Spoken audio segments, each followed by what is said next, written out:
The patient is placed in the optimal position on a CT scanner bed, and the targets for insertion of the cryoprobes are marked on the skin. The cryoprobes are then inserted and their positions are confirmed via CT scans. The tip of each probe should be 3 to 4 millimeters beyond the lesion. Gas flow is initiated in the cryoablation system, and the probes are allowed to freeze for 10 minutes. The recommended margin of ice around the tumor is 1 centimeter in all directions. A thaw cycle is done by activating the stick mode on the cryoablation system for 8 minutes.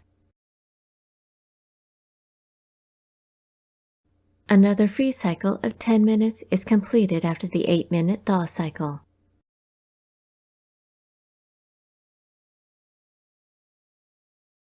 The final thaw is initiated by turning off the flow of gas. Removal of the cryoprobes should not be attempted until some thawing has occurred. Once each cryoprobe temperature reaches 20 degrees Celsius, as seen on the cryoablation system monitor, the cryoprobes may be removed. Endocare Incorporated's CryoCare CS system is cleared for freezing of nerve tissue in pain management. For freezing intercostal nerves, the patient is placed on the CT bed in a prone, head-first position.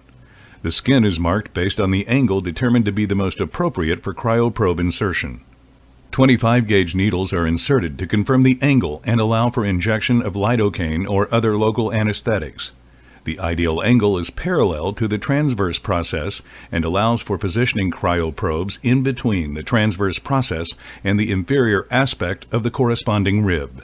Upon the withdrawal of the needle, a 1.7 millimeter round ice cryoprobe is inserted at the same angle and advanced until it touches the nerve. The cryoprobe is activated for 3 minutes at 30% power.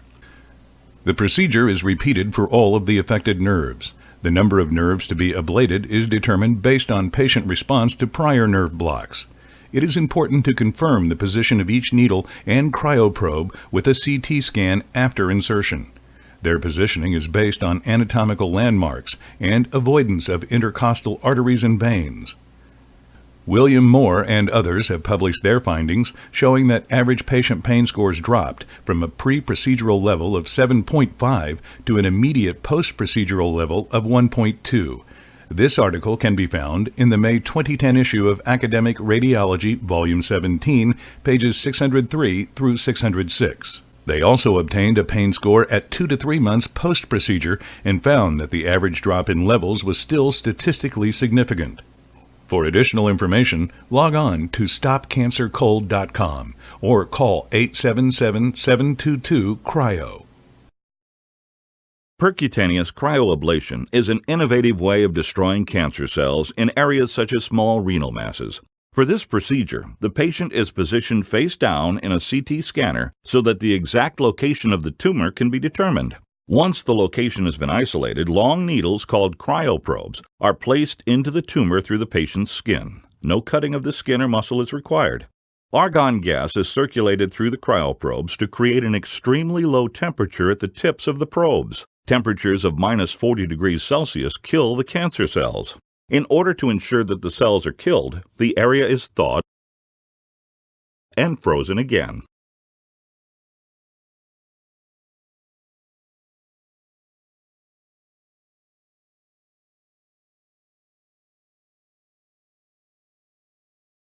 After the double freeze-thaw cycle is complete, the cryoprobes are removed and the patient is on the way to recovery. Percutaneous cryoablation can also be used for thoracic and pulmonary tumors. When a tumor is small enough, only one cryoprobe is required. Circulating argon gas is still used to create the extremely cold temperatures to kill the cancer.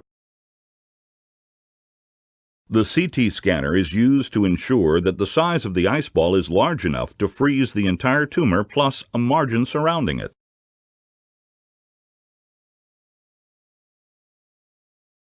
A double freeze-thaw cycle is also used with the single cryoprobe procedure.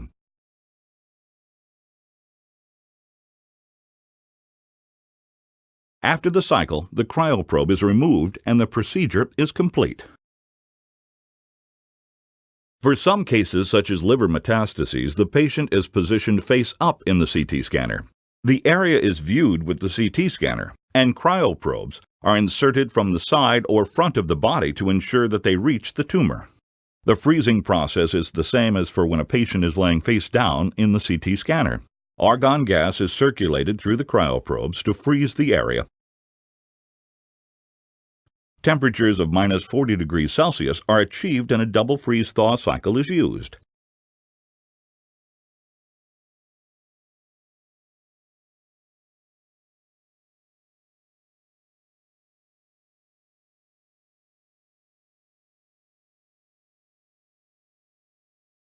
After the final thaw, the cryoprobes are removed and the patient begins recovery. For more information about percutaneous cryoablation, please visit the EndoCare patient website at stopcancercold.com or call 877-722-CRYO. That's 877-722-2796.